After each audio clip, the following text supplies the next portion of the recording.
तो देवियों और देवताओं, आज आपको भारत के सबसे छोटे घोटाले से लेकर सबसे बड़े स्कैम तक की कहानी सुनाएंगे। ये घोटाले साबित करते हैं कि अपराधी कितने शातिर और चालाक हो सकते हैं। एक तरफ 1 रुपए का छोटा सा घोटाला, वहीं दूसरी तरफ अरबों रुपए का मैसिव स्कैम। तो चलिए शुरू करते हैं। सबसे पहले बात करते हैं सबसे छोटे स्कैम की, यानी 1 रुपए के स्कैम की। Mobile recharge scam. कुछ साल पहले ठगों ने मोबाइल रिचार्ज प्लेटफॉर्म पर 1 रुपए के फर्जी रिचार्ज वाले ऑफर चलाए। इसमें वो लोगों को 1 रुपए का रिचार्ज करने के लिए बोलते थे और बदले में ज्यादा बैलेंस देने का वादा करते थे। इस झांसे में आकर बहुत से लोगों ने 1-1 रुपए का रिचार्ज कराया, लेकिन बदले में उन्हें कुछ भी नहीं मिला। इस तरीके के स्कैम से हजारों लोगों को ठगा गया। अब मोबाइल रिचार्ज से रिलेटेड ही आप ये दूसरा स्कैम देखिए।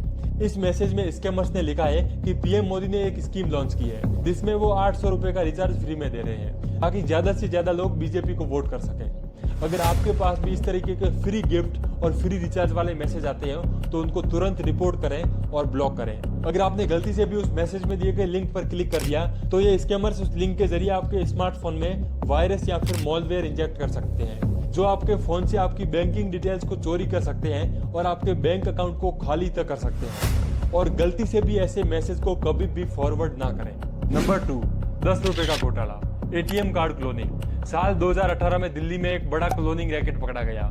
इस रैकेट ने लोगों के कार्ड से छोटे छोटे ट्रांजैक्शन करके करोड़ों रुपए कमाए। ये अपराधी एटीएम पर छोटे छोटे डिवाइसेस लगाकर कार्ड की जानकारी चुराते थे। इसके लिए साइबर अपराधी एटीएम मशीन में एक माइक्रो कैमरे की तरह डिवाइस फिट कर देते हैं, जिसे स्कीमर कहते हैं। पर एक डेबिट कार्ड में एक मैग्नेटिक स्ट्रिप होती है, जिसमें आपके अकाउंट की सारी डिटेल्स, सारी जानकारी सेव रहती है। अब जब भी आप अपना कार्ड एटीएम में एंटर करते हो और उसमें पिन डालते हो, तो ये स्कीमर आपके खाते की सारी डिवाइस को रीड करके सेव कर लेता है। और इस जानकारी का यूज करके स्कैमर एक डुप्लीकेट कार्ड तैयार कर देते हैं और उस डुप्लीकेट कार्ड को वो किसी भी एटीएम में जाकर आपका खाता खाली करके फरार हो जाते हैं। नंबर 3, 100 रुपए का घोटाला, नकली नोट स्कैम। साल 2000 के दशक में बाजार में नकली नोटों का प्रचलन बहुत बढ़ गया था। कई गिरोह 100 रुपए के नकली नोट बनाकर बाजार में चलाते थे। इस तरह के नकली नोटों से लोगों को काफी नुकसान हुआ और गिरोह ने करोड़ों रुपए छापे। जैसे आप राजस्थान के डीडवाना की ये खबर देखिए, जहाँ 100 रुपए के नकली नोट पकड़े गए। 1000 रुपए का घोटाला, नकली लॉटरी टिकट्स। साल 2016 में मुंबई में एक गिरोह ने लॉटरी के नकली टिकट्स बेचकर लाखों लोगों को ठगा। आप इस न्यूज को देखिए। एक सब्जी वाले ने 1 करोड़ जीतने के लालच में 1000 रुपए की लॉटरी के टिकट को खरीदा, लेकिन बाद में पता चला कि वो लॉटरी का टिकट फर्जी था। 10,000 रुपए का घोटाला, शारदा चिट फंड स्कैम। साल 2013 में पश्चिम बंगाल में शारदा चिट फंड स्कैम सामने आया। इसमें लाखों लोगों ने 10,000 से अधिक का इन्वेस्टमेंट किया था और ये कंपनी अचानक बंद हो गई। और इस तरीके से इस घोटाले से लोगों को करोड़ों रुपए का नुकसान हुआ। ये घोटाला शारदा समूह द्वारा संचालित एक पोंजी स्कीम के क्रैश के कारण हुआ था। शारदा समूह 200 से ज्यादा कंपनियों का एक समूह था, जो सामूहिक रूप से एक सामूहिक निवेश योजना चलाता था। इस शारदा समूह के द्वारा 10 लाख से अधिक लोगों को ठगने का अनुमान है, और जिसमें लगभग 3000 करोड़ रुपए का घोटाला हुआ था। 1 लाख रुपए का घोटाला, एजुकेशनल इंस्टीट्यूट स्कैम। साल 2015 के आसपास कुछ प्राइवेट कॉलेज ने फर्जी डिग्रीज और सर्टिफिकेट बांटने के नाम पर घोटाला किया। इसमें स्टूडेंट से 1 लाख से ज्यादा की फीस ले ली गई, लेकिन उन्हें रियल एजुकेशन नहीं मिला। ऐसी जो फर्जी यूनिवर्सिटीज होती है वो यूजुअली लोअर इनकम ग्रुप और ऐसी फैमिलीज को टारगेट करती है जो कम पढ़ी लिखी हो। इसके अलावा ऐसे बच्चे भी उनके झांसे में आ जाते हैं जिन्हें कहीं और एडमिशन नहीं मिल पाता। 10 लाख का घोटाला, मेडिकल इक्विपमेंट स्कैम। साल 2017 में एक बड़ा मेडिकल उपकरण घोटाला सामने आया, जिसमें सरकारी हॉस्पिटल्स में नकली मेडिकल उपकरण सप्लाई किए गए और इसके बदले में 10 लाख से अधिक के घोटाले किए गए।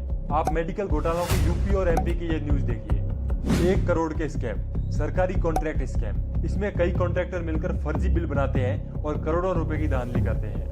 मई में ही दिल्ली के एक व्यक्ति ने व्हाट्सएप इन्वेस्टमेंट ग्रुप स्कैम में 1 करोड़ रुपए गंवा दिए। ऐसे ही करोड़ों के कुछ स्कैम हैं। पुणे साइबर घोटाला, work from home scam and Hyderabad credit card scam. चलिए दोस्तों, अब बात करते हैं देश में हुए कुछ ऐसे मैसिव घोटालों के बारे में जिन्हें देखकर शायद कैलकुलेटर भी शर्मा जाए। अगस्ता वेस्टलैंड हेलीकॉप्टर घोटाला 2013, अमाउंट 3600 करोड़। वीवीआईपी हेलीकॉप्टर की खरीद में भ्रष्टाचार और रिश्वतखोरी का मामला। हर्षद मेहता शेयर बाजार स्कैम 92, 4000 करोड़। इस स्कैम में हर्षद मेहता ने बैंकिंग सिस्टम के लूप होल का यूज करके शेयर बाजार में हेरफेर किया था। विजय माल्या घोटाला 2012, विजय माल्या का किंगफिशर एयरलाइन स्कैम भारतीय इतिहास का एक बड़ा आर्थिक अपराध है। उसने 17 बैंकों से 1.4 अरब का कर्ज लिया और उसे वापस नहीं चुकाया। 2016 में जब यह मामला खुला तो वो देश छोड़कर भाग गया। पंजाब नेशनल बैंक घोटाला 2018, अमाउंट 11,000 करोड़। नीरव मोदी ने फर्जी लेटर ऑफ अंडरटेकिंग LOU का उपयोग करके PNB से धन की हेराफेरी की। सत्यम कंप्यूटर घोटाला 2009, 14,000 करोड़। डी रामलिंगा राजू ने अपनी कंपनी के वित्तीय रिकॉर्ड में हेरफेर करके ये घोटाला किया। स्टाम्प पेपर घोटाला 2002, 20,000 करोड़। अब्दुल करीम तेलगी ने फर्जी स्टाम्प पेपर बेचकर यह घोटाला किया था। कॉमनवेल्थ गेम्स घोटाला 2010, कॉमनवेल्थ गेम्स की तैयारी में बड़े पैमाने पर भ्रष्टाचार और हेराफेरी की गई और यह लगभग 70,000 करोड़ का घोटाला था। कोयला आवंटन घोटाला 2012, अमाउंट 1,86,000 करोड़। कोयला ब्लॉकों का गैर कानूनी आवंटन जिससे सरकार को भारी नुकसान हुआ था। कर्नाटक वक्फ बोर्ड भूमि घोटाला 2012, अमाउंट 2 लाख करोड़। यह घोटाला कर्नाटक वक्फ बोर्ड की भूमि आवंटन में हेराफेरी और अवैध आवंटन से संबंधित था।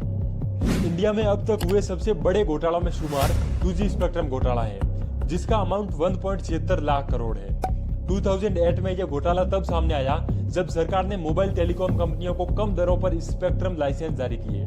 यह आवंटन गैर कानूनी और अपारदर्शी तरीके से किया गया, जिससे सरकार को भारी वित्तीय नुकसान झेलना पड़ा। इस घोटाले के कारण कई लोगों को अरेस्ट कर लिया गया और सुप्रीम कोर्ट ने 122 स्पेक्ट्रम लाइसेंस को रद्द कर दिया। दोस्तों, इन घोटालों ने न केवल देश की आर्थिक स्थिति को प्रभावित किया, बल्कि जनता के विश्वास को भी डगमगा दिया। फिर चाहे वो 1 रुपए का छोटा घोटाला हो या फिर अरबों रुपए का मैसिव स्कैम, ये घटनाएं हमें दिखाती है कि अपराधी कितने शातिर हो सकते हैं। तो जैसा कि पॉपुलर यूट्यूबर नीतीश भाई का कहना है, आप खुद सुनिए। दोस्तों, इन स्कैम्स में सारा नुकसान गरीब लोगों और मिडिल क्लास टैक्स पेयर्स का ही होता है। इसलिए इसका सॉल्यूशन है कि आपको अपडेटेड और अपने राइट्स के लिए अवेयर रहने की जरूरत है। तब तक ध्यान रखिए कि आपके और स्कैम के बीच बस इतना फासला है कि आप कितना सतर्क हैं। इसलिए सतर्क रहें, सुरक्षित रहें और समझदार बने। जय हिंद, वंदे मातरम।